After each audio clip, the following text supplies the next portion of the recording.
that the United States were pushing hard for Sweden and Finland to be, well, to abandon their neutrality. Uh, how long was again they were neutral throughout the Cold War and their military, especially in Sweden, they always they were leaning towards wanting NATO membership, but both the population of Sweden and Finland were always Right. well, the majority was not in favor. How has We knew that, and we started major efforts. They're still ongoing in countries like when did it start, or and how was started this in done? The 2000. efforts. It started in 2002. It started in my administration, and it started with a vengeance with Jens Stoltenberg. We wanted Jens Stoltenberg to be the new Secretary General of NATO, and we were absolutely committed to that. We put Why? because we knew he was our man. We knew he was going to do what we wanted him to do. We knew he was in mind meld with us about NATO expansion. We're talking about eventually probably every country that we would say is geographically in Europe, no matter how small, no matter how criminal, no matter how undemocratic, every single country in Europe was going to be a member of NATO. And we needed a whole new game with regard to those who were holdouts, either for neutrality or just simply didn't have a population that wanted to be a member of NATO. So we started doing what we do in what we call color revolutions. They were orchestrated within the countries. Each country had its package, and that package consisted of everything from non-governmental organizations to quahogs, quasi-governmental organizations, to government organizations, visits from senators and representatives. That was a big part of the campaign. And they focused all of these things clandestinely and openly, like the visits by Senate and House delegations, focused on those people within the country that wanted to comply with our wishes, wanted their country to be a member of NATO, no matter how long they'd been neutral, perhaps, like in the case of some of the Scandinavians, wanted their country to be a vassal of the United States in order to get the stars on their shoulders and the tanks and the F-35s and all the other stuff. And it was very successful. We only failed, in my view, we only failed with one or two countries that we had on the top of the target list, principally because, and this is my guess on it, principally because the communist legacy was not like it was in other countries that had been behind the Iron Curtain, nor was it something that scared the Scandinavians or other countries that hadn't been behind the Iron Curtain. In one or two countries, it did that, and you got real welcome for NATO membership. In other countries, it didn't. I would say Viktor Orban in Hungary and maybe Slovakia are two of those countries where there wasn't this feeling that we've been under the yoke of the Soviet Union. We now don't want to be under the yoke of the Russians because they're no different. They just call themselves differently. And so we don't want that.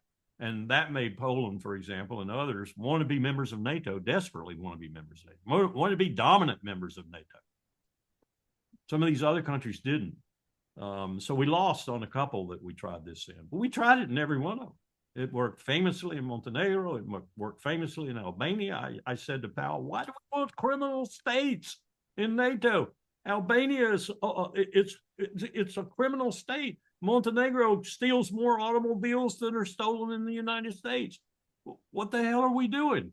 How can they pass NATO's credentials for membership? I don't know, he said. But we did. We brought them in, and we orchestrated these campaigns to get what I call tyrannies of the minority. We found the political minority, not the political majority, that wanted NATO membership, desperately wanted NATO membership, and we backed it to the hill. We bought newspapers, we bought magazines, we bought articles, we bought same thing we did in Italy in 1948 when we didn't want the communists to be elected. We bought the Italian government. We bought the Iranian government in 1953. We bought the government in, where was it? Guatemala in 1954, and on and on and on. Well, this was much more sophisticated. This is not CIA agents per se doing this.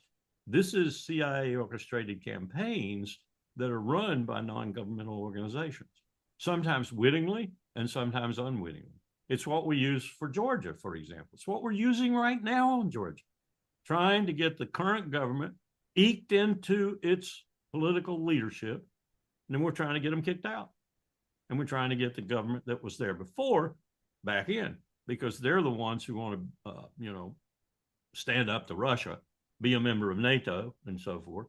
But this government that's in right now is very balanced. They want a good relationship with the EU, good relationship with Washington, good relationship with NATO, and a good relationship with Moscow. We don't like that, so we're trying to get them overthrown.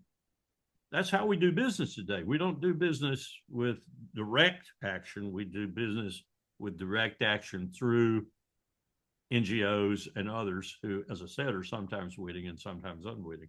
The ones associated with the Republican Institute are most often witting. And I guess the National Endowment for Democracy would be one of these key NGOs. That's a big one. That's a big one. Yeah. NED. And you got others too that you don't even think are doing this sort of thing, like FDD. And they're doing it, of course, on behalf of not just the United States, but also on behalf of Israel. Because this is all kind of locked in to where you get multiple parties participating in the planning and the propagandizing. For example, Mossad and the CIA together. You better believe Mossad's in Ukraine. And was this also the approach towards Ukraine? I mean, we don't even have to go to 2014, but even back in 2004 with the Orange Revolution, because this was done quite blatantly. I remember Yushchenko then back then he even called the EU and the godfather of the Orange Revolution. You had a lot of the interference was quite open, and I guess the Rose Revolution in Georgia 2003, the Orange Revolution in Ukraine in 2004, they were quite extraordinary because there were genuine discontent, which could be tapped into on the ground. I mean, there's corruption, democratic deficits, a lot of reasons why you would demonstrate against the government. But the willingness to join NATO, every polling put it about 20%. Nobody wanted to be a part of NATO, but any discontent about corruption, whatever, was hijacked for a very geopolitical objective, which was let's join NATO and against the Russians. But the vast majority of Ukrainians, they preferred to have security arrangements with the Russians, not with NATO. It was just an extraordinary, thing to happen. But again, in this media as well, in this country, it was all sold back then as being a huge, democratic development. But it's a democratic revolution. Of course, it failed because the Ukrainians never wanted that government. And then we had 2014 again, 10 years later, do the exact same thing, but of course more vicious, purging old opposition. But what were your experiences from 2004, the whole Orange Revolution in Ukraine? I had a CIA agent tell me, Larry, there's never been a weapon or a tool or an instrument of national policy as potent as us now, because we have liberal democracy on our side. Now, think about that for a minute. They had weaponized liberal democracy, and they used all these institutes and other people who were vested heavily in what they were doing, country by country, to implement liberal democracy. And as he said, it is a very powerful weapon, probably the most powerful weapon we've ever picked up. And I think that was a description with nuances all across Europe of what we were doing and what we're still doing. As I said, in Georgia, we just messed up in Romania. We didn't mess up. We succeeded. We got Colin Georgescu out. He was the one who preliminarily looked like he was going to be the new Romanian leader. So we got him out. He's gone. I don't know exactly how we did it, but I know we did it because someone called me and told me they were going to do it, and we did it. And he was gone. I was on that week, I was supposed to call him to talk to him because a person I know really well knows him really well. and he was getting real cold feet. And he wanted me to talk to him and to try and beef him up. And I said, what the hell am I going to say to, I don't know him from Adam. How am I going to beef him up in terms of his staying around? Well, he says, well, they're going to destroy him. They're going to get him. I knew they were going to get him, and they got him. That's, were they doing that in 2004 in Ukraine? They didn't have to be quite that straightforward about getting rid of people in 2004.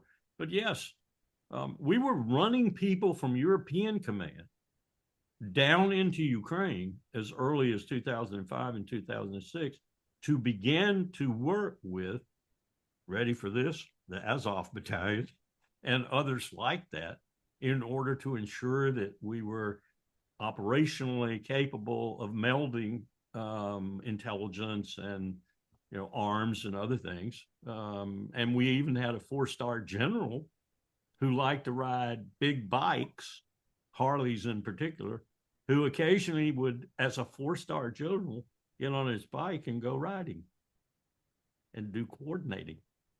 This was all happening before the really tense period of 2014 when, we took sides so blatantly it was pitiful. We were working on it all along. But some of this instrument for regime change or color revolutions, as they were called, has some of this been dismantled now? Because Trump, he had this defunding, That's and a huge question. yeah, Yeah, that's a huge question. I asked the other day if Tulsi as DNI and Ratcliffe, I was told Ratcliffe is in on all this. He's in favor of everything that's going on. So I said, well, you're telling me Tulsi's not and Ratcliffe is? How the hell is she going to turn him around? No answer. If Ratcliffe is neocon par excellence or whatever he is, but is intent on keeping all of these things going come hell or high water, and boy, do I know about the CIA keeping things going when the President of the United States, the Secretary of State, and the Secretary of Defense don't even know they're doing it. That's the common practice now. And the director will come back and say, well, we've got to give the president plausible deniability. You mean you're killing people without the sanction of the President of the United States in a formal decision memorandum? In a presidential finding or something? You're killing people on the ground in a foreign country? No comment. And it goes on from president to president because the president doesn't have any clarity on what's happening on the ground with the CIA, and the CIA has become its own independent actor within the national security establishment. And people warned about this. People warned about this when we created the DNI too, and thought the DNI would be the person that would, consolidate power and be uncontrollable by the president. But the DNI has never been given money and people power.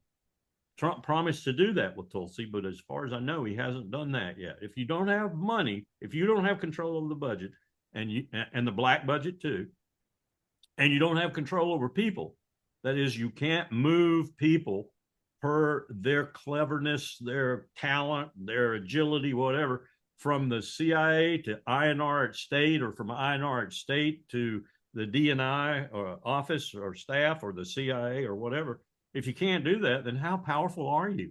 If all you can do is pontificate, how powerful are you? Now, Trump promised to give Tulsi, because she knew that, and she made it a condition of her hiring for the position, that he give her money and people power. And I have seen no indication of that. Ratcliffe is doing whatever the hell he wants to do, and Tulsi's not really supervising. And what Ratcliffe is doing is anything but, I think, what Trump would have him doing, were Trump to be aware of it. So we've just got a colossal mess is what we've got, a typical kind of mess when an empire gets to the end. And no one knows how to control it. No one knows how to stick their finger into the pie and say, nope, pull that cherry out, go away. You can't do it anymore because it's gotten too big and too out of control and too much money flowing into it. Money, incidentally, that's only coming from the printing presses. Ain't nothing behind it.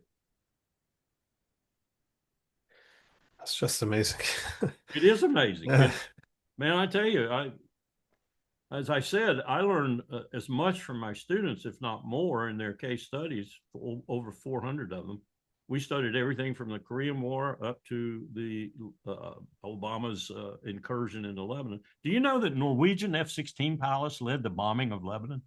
Or not Lebanon, Sorry. Libya? Norwegian F-16 Yeah. pilots led the bombing of Libya.